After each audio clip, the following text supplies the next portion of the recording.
보통 뭐 이런 말을 하거나 뭐 듣는 경우가 있을 수 있는데요. 저 사람은 피부 탄력이 참 좋아. 뭐 이런 말입니다. 혹시 좀 많이 들어보고 계신가요?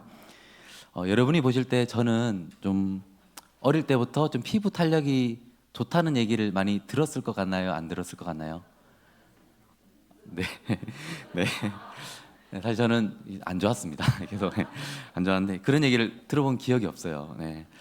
이제 뭐 이게 볼에도 이렇게 탄력이 좀 약하고, 그리고 특별히 이제 제가 손이 되게 조금 이제 뭐 그렇게 고생을 하지는 않았는데 사람들이 볼 때 고생을 많이 했다 이런 말을 종종 이렇게 듣습니다.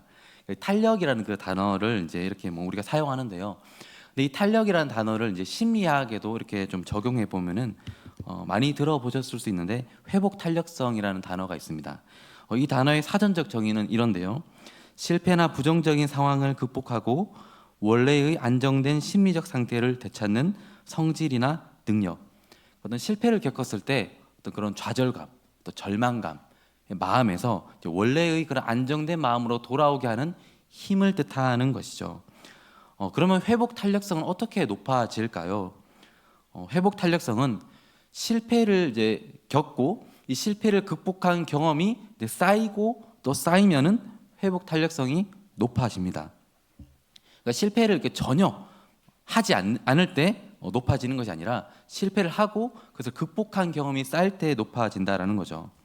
그런데 이런 회복 탄력성은 신앙생활에도 이제 동일하게 원리로 적용되는데요. 신앙의 회복 탄력성이 있습니다.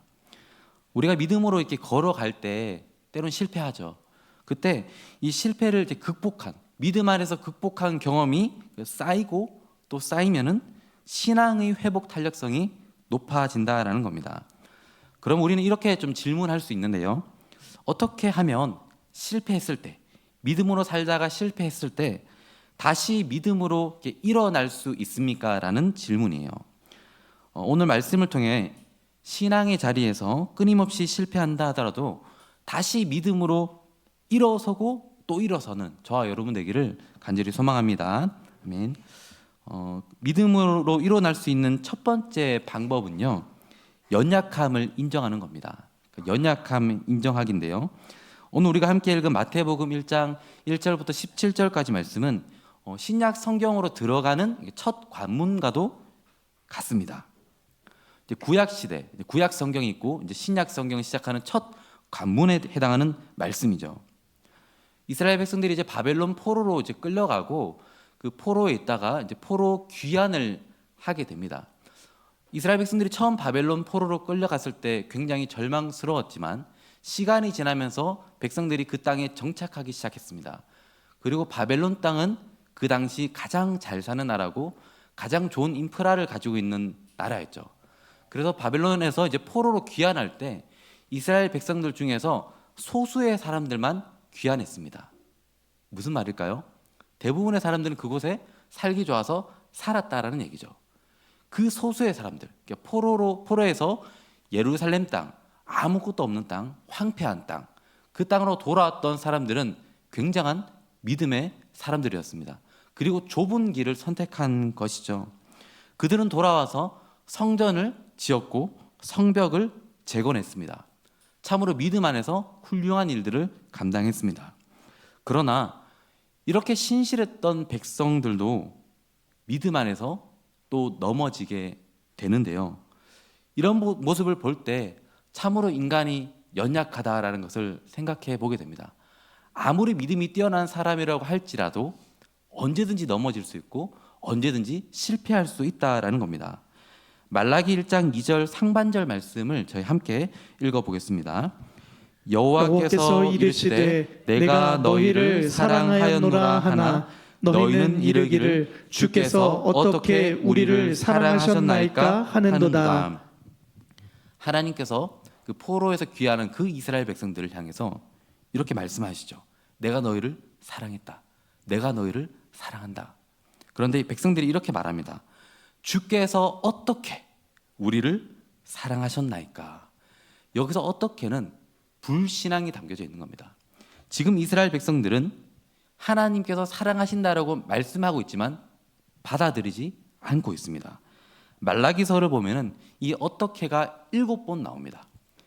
백성들이 계속 부정하는 거죠. 이들은 자신의 연약함을 인정하지 않습니다. 또한 하나님의 그 사랑과 은혜를 받아들이지 않고 있습니다.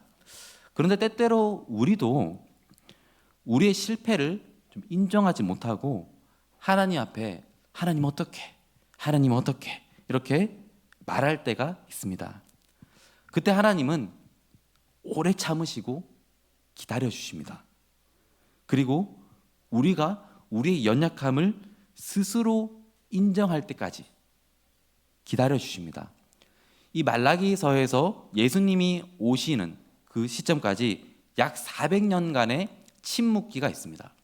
하나님께서 이 침묵기 기간 동안에 선지자를 보내지 않으시는데요. 이스라엘 백성들은 이 침묵기 기간 동안 자기 연약함을 스스로 인정하게 됩니다.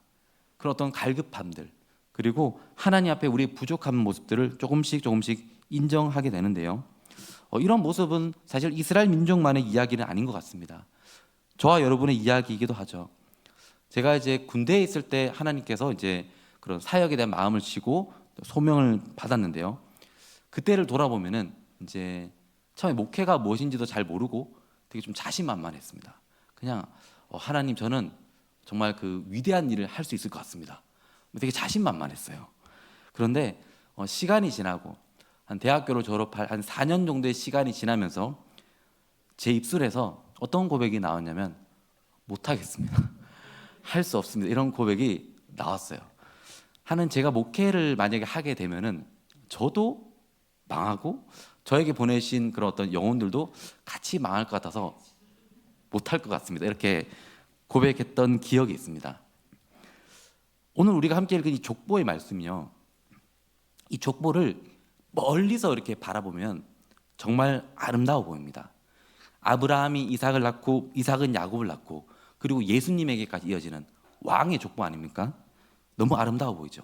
그런데 이 족보를 카메라로 줌인해서 자세히 한 인물 한 인물씩 살펴보게 되면 어떨까요?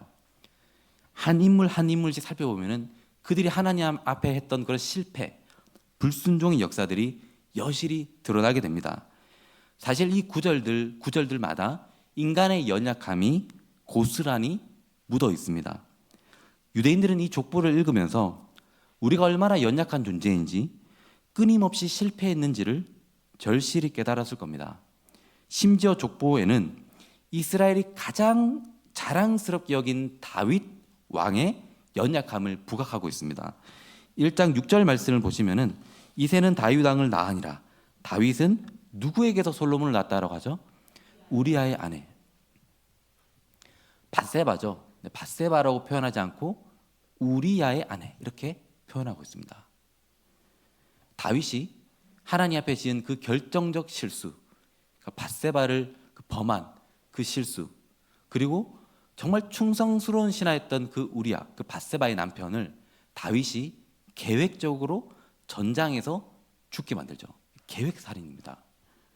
그 다윗이 지은 치명적 실수, 유대인들의 입장에서 이 우리아라는 이름은 사실 아주 거북한 이름이었을 거예요. 그런데 이 족보는 우리아라는 이름을 넣고 있습니다. 인간의 연약함을 보여주는 거예요. 그리고 1장 11절 말씀을 보시면은 앞부분에 우리 빨간색으로 된 부분 함께 읽겠습니다. 바벨론으로 사로잡혀 갈 때에, 이 바벨론으로 사로잡혀 갔다라는 표현이 이 족보 안에 4번 나옵니다. 이스라엘 역사에서 가장 부끄러운 역사 중에 하나이죠. 그런데 이것을 고스란히 기록하고 있습니다. 하나님은 족보의 말씀을 통해서 여전히 자신의 의를 내세우는 유대인들을 향해서 나는 연약하지 않아, 주님이 필요하지 않아 라고 말하는 그들을 향해서 너희는 연약하다, 그 연약함을 인정해야 돼 라고 말씀하시는 겁니다. 때로는 자신의 의를 내세우는 우리들을 향해서 하나님은 우리의 연약함을 인정하기를 원하십니다.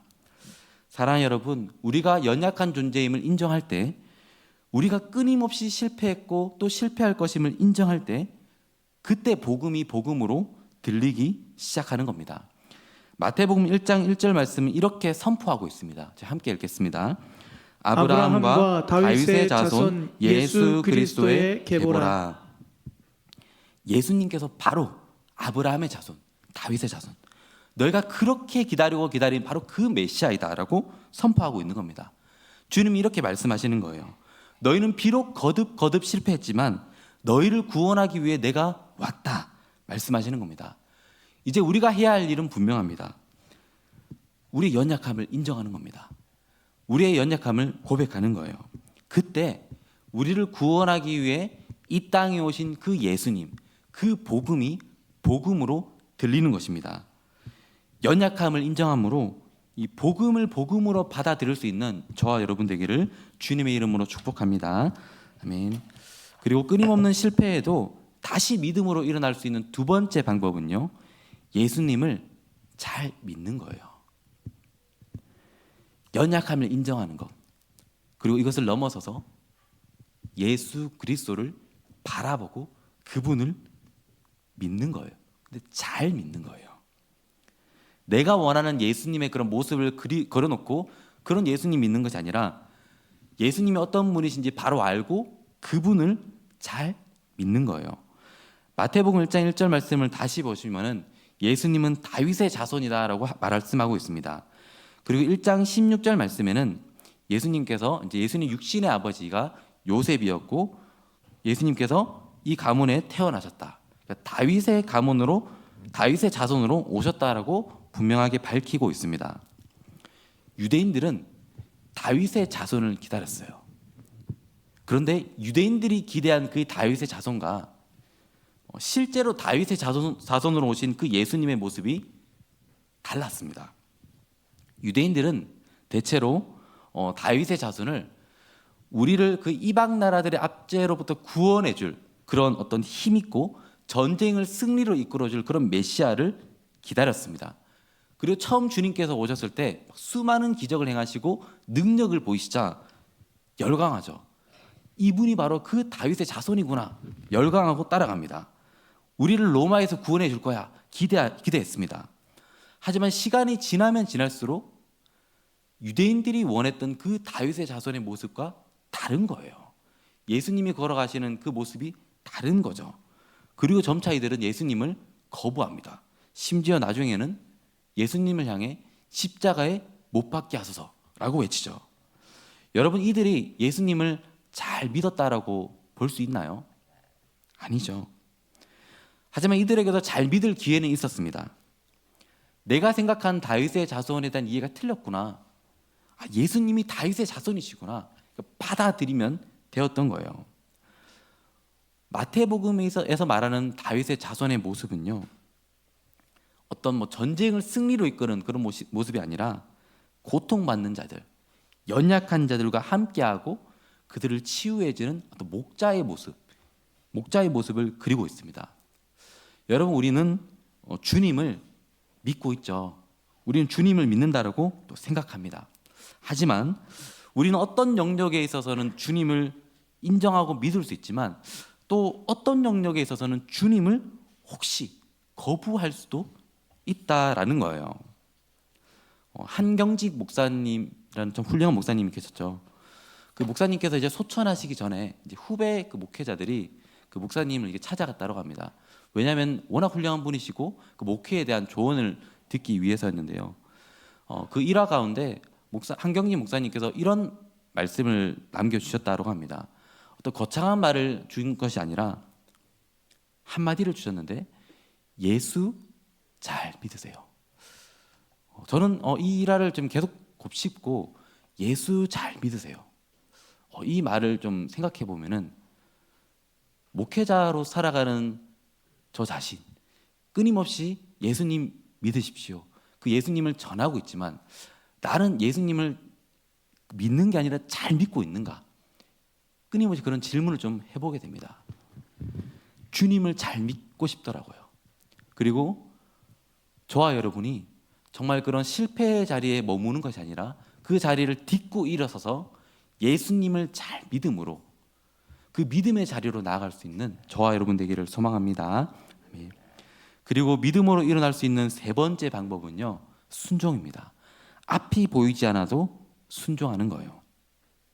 연약함을 인정하고 그리고 이제 주님을 바라보죠. 그리고 그 주님을 잘 믿고 이제 보다 적극적으로 순종의 자리로까지 나아가는 거예요. 오늘 우리가 함께 읽은 족보의 말씀 가운데에는 이 거듭되는 실패의 이야기 속에서도 아주 반짝반짝 빛나는 인물들이 있습니다. 이들은 인간적인 눈으로 볼 때는 결코 화려한 인물들은 아니었어요. 왕도 아니었습니다. 하지만 하나님의 눈으로 볼 때는 예수님의 족보에 당당히 들어갈 만큼 빛나는 사람들이었습니다. 우리 마태복음 1장 5절 말씀 함께 읽겠습니다. 살몬은 라합에게서 보아스를 낳고 보아스는 룻에게서 오벳을 낳고 오벳은 이새를 낳고. 이 족보의 특징은 누가 누구를 낳고 이게 공식이에요. 그런데 1장 5절 말씀 보면은 추가되어 있습니다. 누구에게서 누구를 낳고 이 누구에게서가 추가되어 있어요. 이 말은 강조가 되고 있다는 겁니다. 지금 마태복음 1장 5절 말씀에 나오는 라합, 룻이 강조되고 있습니다. 이 두 여인의 공통점은 둘 다 이방 여인이라는 겁니다. 당시에 사람들로부터 무시받았던 이방인 그리고 여인이었다라는 거예요. 그리고 이들의 또 두 번째 공통점은 둘 다 안정적인 삶을 택할 수 있었는데 이걸 포기하고 순종의 자리로 나아갔다는 겁니다. 라합은 여리고성에 살고 있었죠. 여리고성에 있는데 이제 여호수아가 2명의 정탐꾼을 보내죠. 그리고 라합이 그 2명의 정탐꾼에게 이런 말을 하죠. 내가 들었다.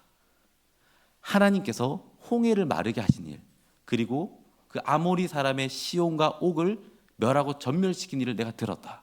그리고 이렇게 고백해요. 너희의 하나님 여호와는 위로는 하늘에서도 아래로는 땅에서도 하나님이시라. 이렇게 고백합니다. 그리고 이 두 정탐꾼을 자기 목숨을 걸고 숨겨줍니다. 그런데 사실 라합이 살고 있었던 이 여리고성은 정말 그 난공불락의 아주 요새 중에 요새였거든요. 사실 인간적인 눈으로 볼 때는 이 2명의 정탐꾼을 숨겨두지 않고 그러니까 여리고 편에 서는 게 훨씬 나아요. 상식적으로 볼 때는.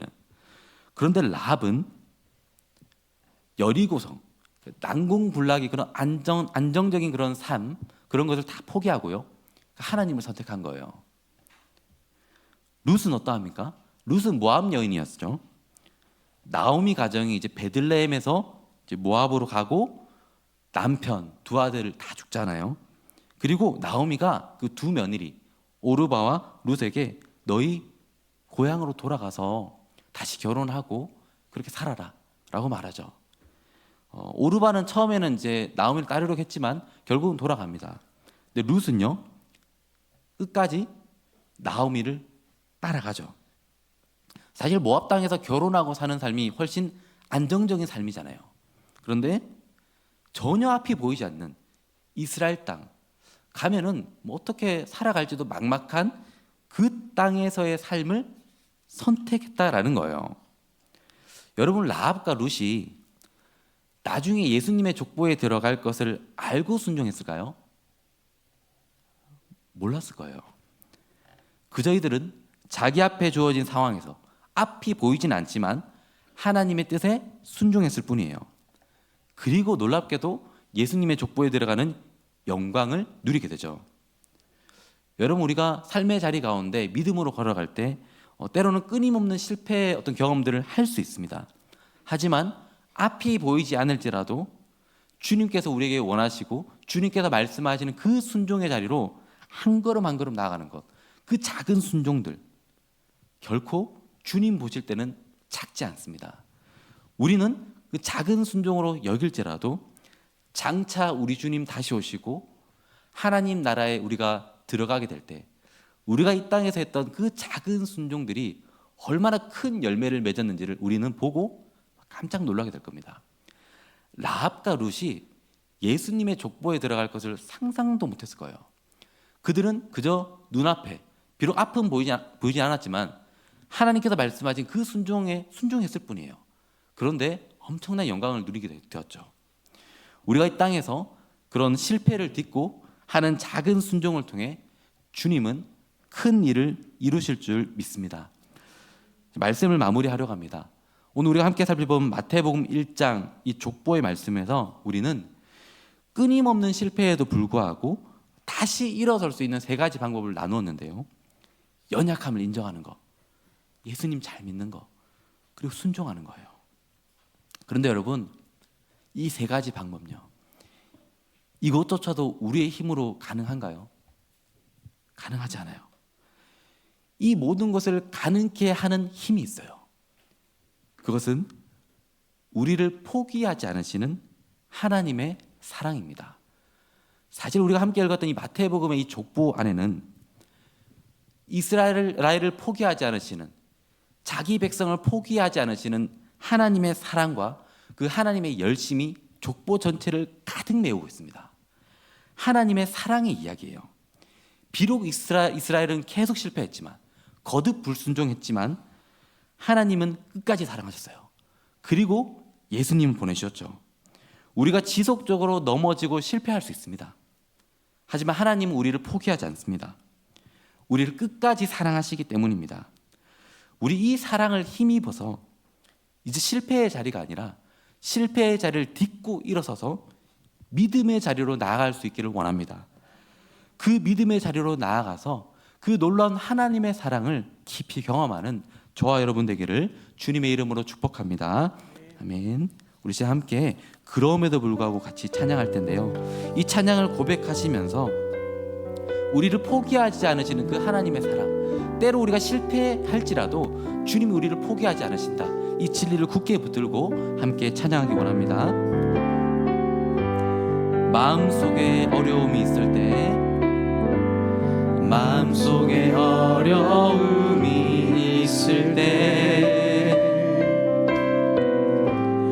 마음속에 어려움이 있을 때,